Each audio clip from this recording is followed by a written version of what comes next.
Hello दोस्तों, आज हम एक और कॉमन प्रॉब्लम पे बात करने वाले हैं जो हमारे शारीरिक से ज़्यादा मानसिक स्थिति पर निर्भर करती है। वो है बार बार अटक के बोलना या शब्दों को ठीक से उच्चारित नहीं कर पाना, या जो कि कुछ शब्द ऐसे होते हैं या कुछ अक्षर ऐसे होते हैं जिनका सही उच्चारण नहीं कर पाना, यानी कि प्रोनाउंसिएशन के ऊपर ये पूरा हमारा आज का वीडियो है। तो देखिए कि क्या करना चाहिए हमें अपने प्रोनाउंसिएशन यानी उच्चारण को ठीक करने के लिए। कई बार हम जल्दी जल्दी में बोलते हैं या कम आवाज़ में बोलते हैं तो कुछ हमारे उच्चारण ख़राब हो जाते हैं। उसके साथ साथ कुछ इसके लोकल रीजन भी हैं, जैसे कि एमपी के लोग जो बोलते हैं वो औ को आ बोलते हैं, जैसे ऑक्सीजन को ऑक्सीजन बोलते हैं, है ना। ऐसे गुजरात के लोगों का कुछ स्पेशल है।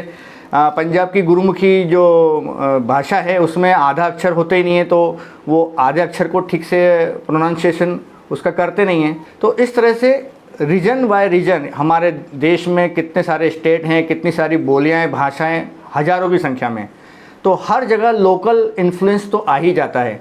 तो हम कोशिश करेंगे कि इस लोकल इन्फ्लुएंस से बाहर निकलकर एक स्टैंडर्ड इन्फ्लुएंस की तरफ बढ़ने के लिए।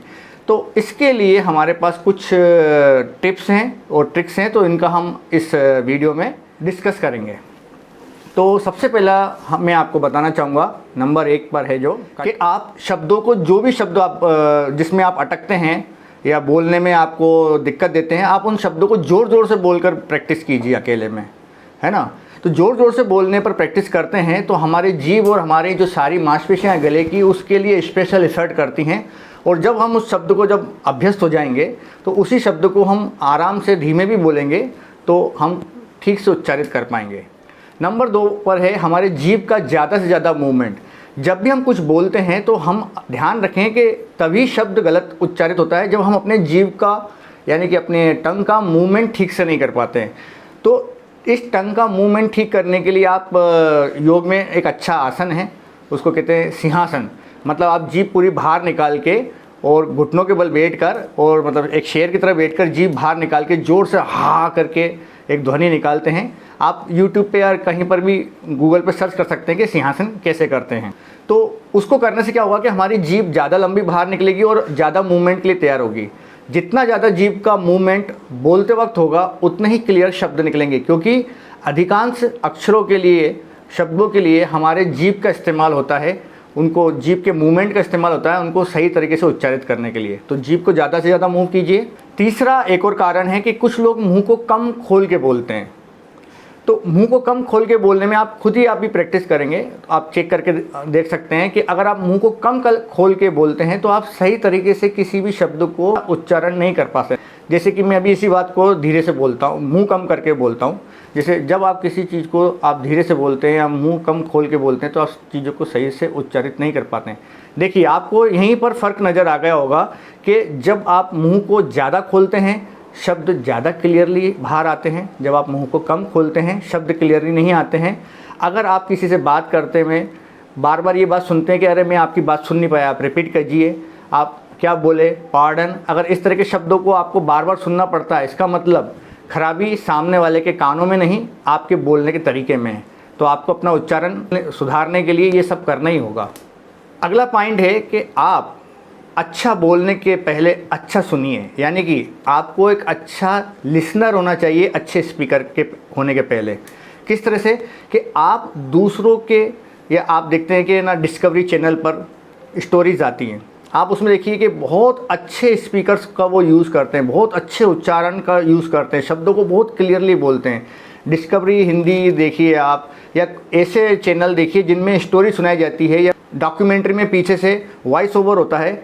उस तरह के आप प्रोग्राम्स को टीवी पे देखिए, और देखिए नहीं, सुनिए, ध्यान से सुनिए। Be a listener before become a speaker. तो आप जब ध्यान से सुनेंगे तो एक एक शब्द के आपको बारीकी का एहसास होगा और आपको खुद मालूम पड़ेगा कि आपको शब्द को कैसे बोलना है। इसके लिए एक और अच्छा, अगर आप थोड़ा सा आध्यात्मिकता में रुचि रखते हैं तो मैं बताऊंगा कि सदगुरु के हिंदी चैनल को आप ज़रूर देखिए। सदगुरु बोलते हैं इंग्लिश में और उनका ट्रांसलेट या डब किया जाता है हिंदी में। कोई बहुत अच्छे वक्ता हैं जो उसको हिंदी में बोलते हैं, वो एक एक शब्द को बहुत ही क्लियरिटी से बोलते हैं, बहुत ही बारीकी से बोलते हैं। सुनकर आपको मज़ा आ जाएगा और काफ़ी कुछ आपको सीखने को मिलेगा, क्योंकि मैंने पर्सनली भी ये सारी चीज़ें इस्तेमाल किए हैं अपने उच्चारण को सुधारने के लिए, तो आप भी इसी को फॉलो कर सकते हैं। आपने देखा होगा बचपन में बच्चे एक दूसरे के साथ टंग ट्विस्टर का गेम खेलते हैं, यानी कि कोई शब्दों का ऐसा समूह होता है या वाक्य होता है जिसको बोलना थोड़ा सा मुश्किल होता है, उसका इस्तेमाल करते हैं और उसके ऊपर अगर आप प्रैक्टिस करते रहें तो आपका बोलने का उच्चारण और आपका गला बेहद अच्छी तरीके से खुल जाएगा और काफ़ी अच्छे से प्रैक्टिस हो जाएगी। टंग ट्विस्टर आप गूगल पर ढूंढ सकते हैं, ढेरों तरह के टंग ट्विस्टर होते हैं, जैसे कि अभी मेरे को कुछ दिख रहे हैं, समझ कर जो ना समझे मेरी समझ में वो ना समझ है, या कच्चा पापड़ पक्का पापड़, या पके पेड़ पर पका पपीता, देखिए मैं भी अटक गया, या पके पेड़ पर पका पपीता, पका पेड़ या पका पपीता। इस तरह के टंग ट्विस्टर का आप इस्तेमाल करेंगे, यकीन मानिए आपका अपने पूरे वोकल सेक्शन पे जो कि बोलने के लिए काम आता है बहुत अच्छा नियंत्रण हो जाएगा, बहुत अच्छा कंट्रोल हो जाएगा। तो इसका ज़रूर इस्तेमाल करें, मज़ेदार भी है और बहुत ज़्यादा इफ़ेक्टिव भी। अच्छा, अब सबसे ख़ास, सबसे लास्ट में, कि जब आप बोलते हैं तो आप अपनी छाती और पेट का इस्तेमाल करें, यानी अपने चेस्ट और अपने स्टमक का इस्तेमाल करें बोलने में ताकत लगाने के लिए।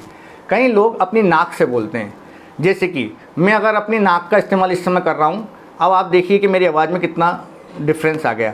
लेकिन अब मैं अपनी छाती और अपने पेट का इस्तेमाल कर रहा हूँ, अब आपको क्लियरली मालूम पड़ गया होगा कि छाती और पेट का इस्तेमाल करने से एक तो आपकी आवाज़ भारी होती है, आपकी आवाज़ क्लियर होती है और साफ सुनाई देती है सामने वाले को।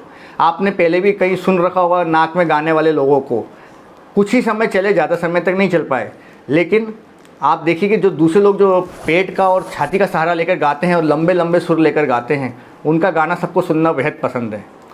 नाम नहीं लूँगा मैं क्योंकि ये यूट्यूब के गाइडलाइंस के ख़िलाफ़ है, आप खुद ही समझ गए होंगे। तो ये थे मेरे सारे टिप्स एंड ट्रिक्स जो आपको मदद करेंगे सही उच्चारण करने में, सही प्रोनाउंसिएशन करने में।